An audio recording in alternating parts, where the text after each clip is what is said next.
O Daniel Ricciardo é um dos pilotos mais polêmicos da Fórmula 1. Não necessariamente porque ele se envolve em muita polêmica fora da pista, na verdade ele fala muito pouco sobre a vida dele fora da pista, né? Ele sempre aparece em uns lugares aleatórios. Tem um bom caminho para se tornar o Ronaldinho da Fórmula 1, inclusive, é uma aposta bem forte. Mas algumas falas que ele solta acaba gerando um hate em cima dele. Então ele é um piloto que tem uma dupla, não personalidade, mas dois polos bem fortes em relação a ele. Ele é muito odiado por alguns, mas ao mesmo tempo muito amado por outros. E um desses que amam ele, com certeza, é a Red Bull. Quando ele voltou para AlphaTauri e Racing Bulls em 2023, estava todo mundo prevendo que era só uma questão de tempo até ele escalar e assumir o lugar do Pérez lá na Red Bull. Só que agora, cortando para agora, quase um ano depois, não, né? Uns 9 meses. Ele tá mais provável sair da Red Bull do que o próprio Pérez. Isso porque parece que ele tá cada vez mais inseguro no esporte. Então, o que aconteceu com o Ricardo? Ele ainda é essa primeira opção para assumir o Pérez na Red Bull?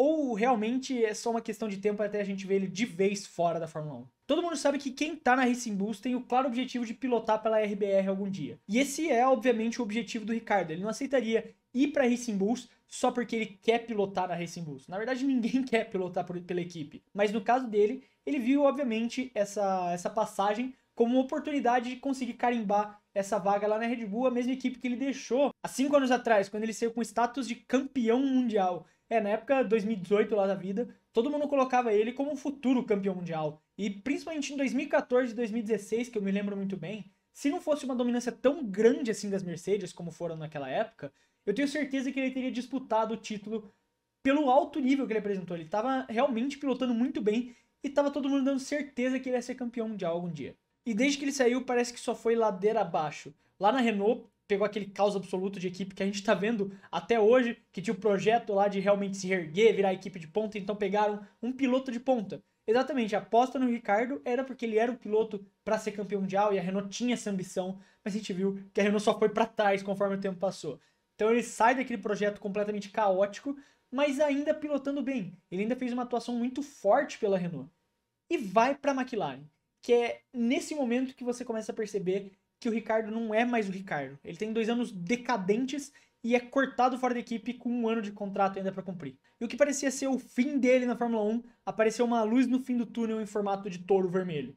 A Red Bull ofereceu um contrato ali de piloto de testes, de terceiro piloto, piloto reserva, que ele foi lá, fez alguns simuladores para a Red Bull, e segundo alguns rumores que a mídia colocava, os tempos que ele fez se aproximaram com os tempos do Max Verstappen, e a Red Bull começou a olhar ele com olhos mais próximos, né, mais bem vistos.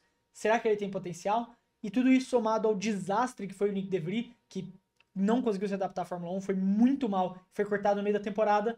Surgiu essa oportunidade de ouro para ele se mostrar mais uma vez, ter mais uma oportunidade de se mostrar na Fórmula 1 e daí quem sabe agora sim cavar essa vaguinha na Red Bull. Porque todo mundo sabe que o tempo do Pérez é cortado. Eu não sei quem são os agentes do Pérez, mas eles são os melhores agentes que já existiram na história dos esportes. Porque o contrato dele dizem que não pode ser rebaixado para Racing Bulls e a multa dele é absurdamente cara. Então é por isso que a Red Bull não desistiu dele até agora. O carro tá tão bom que a ruindade do Pérez não atrapalha o campeonato da Red Bull. Então, deixa ele lá, não tá atrapalhando ninguém. Ele é ruim, o Verstappen é bom, o Verstappen ganha, o Pérez faz qualquer coisa ali, se diverte de pegar pódio para ganhar bastante status até o final da carreira. Só que o contrato dele vai acabar em 2025. Assim que essa temporada agora acabar de 2024, acaba também o contrato do Pérez. E abre-se essa vaga, que era o objetivo final ali do Ricardo. E no final de 2023 ele até fez boas corridas e estava nesse caminho ali até mais próximo do que o Tsunoda para ser esse possível futuro substituto do Pérez lá na Red Bull. Mas aí chegou o GP da Holanda lá em Zandvoort, quando ele bate o carro e machuca o pulso. E isso, sem ele saber, foi um tiro nas próprias costas. Porque naquele final de semana foi apresentado pra gente o Liam Lawson, que, vamos ser honestos aqui, ninguém antes dele ter essa oportunidade na Fórmula 1 cogitava ele para assento. Inclusive isso só mostra um grave problema da Fórmula 1 de não dar oportunidade para jovens pilotos se mostrarem, e às vezes a gente perde pérolas, mas o Liam Lawson teve essa oportunidade e se mostrou um piloto completo. Se antes ninguém conhecia ele, ninguém achava que ele merecia uma vaga na F1, depois que ele fez as corridas pela Racing Bulls, na época ainda AlphaTauri, agora não tem como falar que ele não merece e que é injusto ele não ter uma vaga nesse ano. A própria corrida na Holanda, o GP de Singapura também depois, o cara fez 2, 3 corridas na Fórmula 1 e já estava sendo melhor que o Tsunoda que estava lá há 3 anos. E isso jogou uma pressão gigantesca nas costas do Ricardo, porque sem querer ele criou um alvo nele mesmo. Porque a Racing Bulls agora sabe que se precisar por qualquer motivo, tem um piloto confiável que eles podem trocar qualquer um dos dois. Só que o Tsunoda tá fazendo uma boa temporada esse ano. Não tem por que fazer essa troca em cima dele. O que acaba sobrando ali essa pressão no Ricardo. É óbvio que eles iam dar mais uma chance. O Ricardo teve muita pouca amostra para realmente se mostrar um grande piloto em 2023. Então dariam essa oportunidade para ele em 2024. Mas agora ele tem um alvo gigantesco nas costas dele e esse alvo tá pintado na bandeira da Nova Zelândia. Porque diferente de como foi o Lawson, o Daniel tá sofrendo muito contra o Yuki.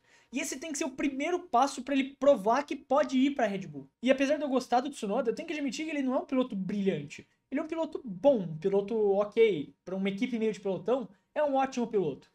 Só que ele é muito mais jovem que o Ricardo. E pensando no futuro, enquanto você coloca seus pilotos da academia, como o próprio Lawson, para se acostumar, deixar ele 1, 2 aninhos ali na Racing Bulls, para realmente pegar o ritmo da Fórmula 1, você precisa de alguém confiável e que possa durar quantos anos precisar, sendo confiável na equipe principal. Ainda mais considerando que nos próximos anos Ferrari e McLaren podem chegar na Red Bull. E pensando na questão da idade, o Tsunoda, além da habilidade, vem se mostrando uma opção muito mais confiável do que o Ricardo. Claro que a amostra hoje é muito pequena, a gente só teve 4 das 22 corridas do ano. Então tem muita coisa ainda para acontecer e muita corrida para o Ricardo melhorar. Mas eu quero lembrar também que o De Vries não teve uma grande janela para se mostrar.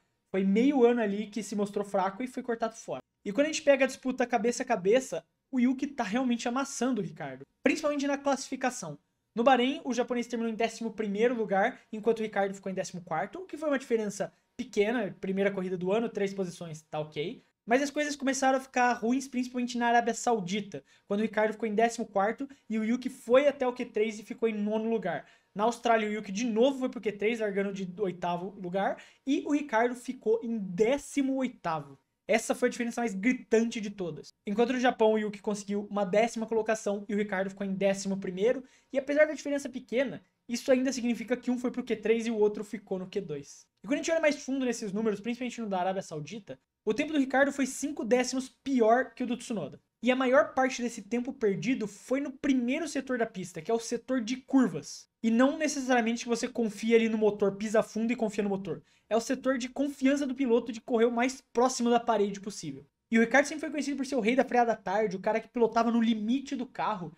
Mas nesse setor que exatamente exige o limite do piloto, o limite do carro, ele levou um pau do Yuki. Parece que ele não tá sentindo mais confiança nele mesmo. Porque das duas, uma. Ou ele não confia nele mesmo, ou ele não tá confiando nesse carro. Só que dado o que a gente viu acontecer na McLaren, eu tô mais tendencioso a achar que é o primeiro caso. E eu não quero muito trazer a corrida do Japão nessa discussão, porque apesar de eu achar que foi culpa dele realmente o acidente, foi uma bobagem no final das contas que tirou ele da corrida, e ele nem teve a oportunidade de se mostrar realmente, de fazer a corrida completa e mostrar que mudou. Eu acho que o GP da China talvez possa ser uma amostra melhor. No Bahrein ele fez uma estratégia diferente de todo mundo na corrida, ele fez 2 paradas, voltando com o pneu macio enquanto estava todo mundo com o pneu duro desgastado.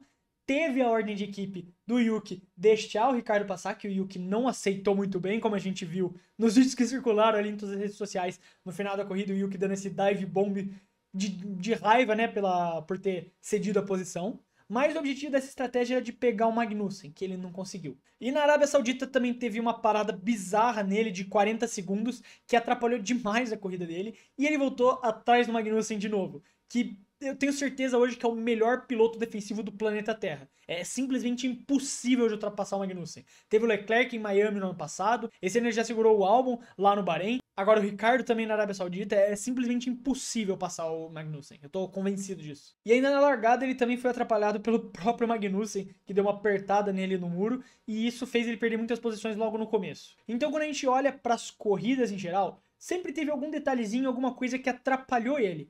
Mas isso nas corridas, porque no quali não aconteceu nada para atrapalhar e ele ainda assim perdeu pro Yuki em todas as vezes. Agora, um outro ponto importante quando eu falei da confiança, que é a questão do carro da Racing Bull. Durante a pré-temporada saiu muita notícia das atualizações, de como a Racing Bull ia estar melhor para 2024, de como o carro ia ser mais competitivo, como foi em 2022, só que na prática não foi nada disso. Mas eu não acho que isso seja uma desculpa para esconder essa performance do Ricardo, Porque quando a gente pega o caso do Yuki, com esse mesmo carro, sempre que ele pode, que a equipe não manda ele trocar de posição, ele tá brigando por pontos. Nas últimas 2 corridas mesmo, ele pegou um P10 e um P7, enquanto o Ricardo não conseguiu ainda nem chegar perto da zona de pontuação. E de novo, são só 4 corridas, é muito cedo para tirar qualquer conclusão de que realmente acabou pro Ricardo essa temporada. Só que foi nesse momento, a partir da 4ª corrida, que o teto do De Vries começou a rachar, que o pessoal começou a questionar se ele realmente merecia essa vaga na Fórmula 1. Então por isso eu trago essa discussão.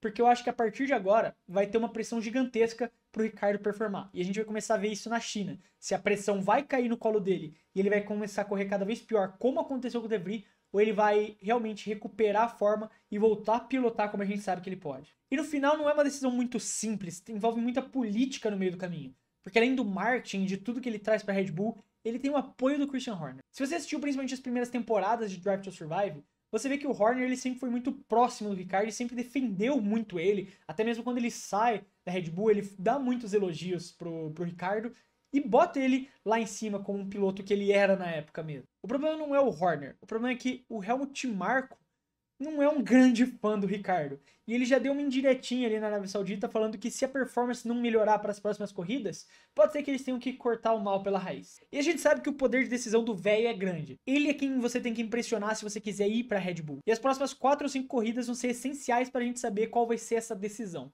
Então não se surpreenda se lá no final do ano o Sargent ficar em 22º num campeonato de 20 pilotos. Principalmente se o Ricardo não pontuar pela Racing Bulls nas próximas corridas, porque aí você pode ter certeza que o Lawson vai ganhar essa vaga e ele vai pontuar. Mas eu quero saber a sua opinião sobre o Ricardo. Se você acha que é só o começo, é muito cedo para tirar a conclusão, se ele vai melhorar ao longo do ano, escreve nos comentários que eu tô sempre respondendo, tô sempre interagindo com quem participa aqui dos vídeos. Então eu quero deixar um abraço para quem ficou até aqui e até o próximo vídeo.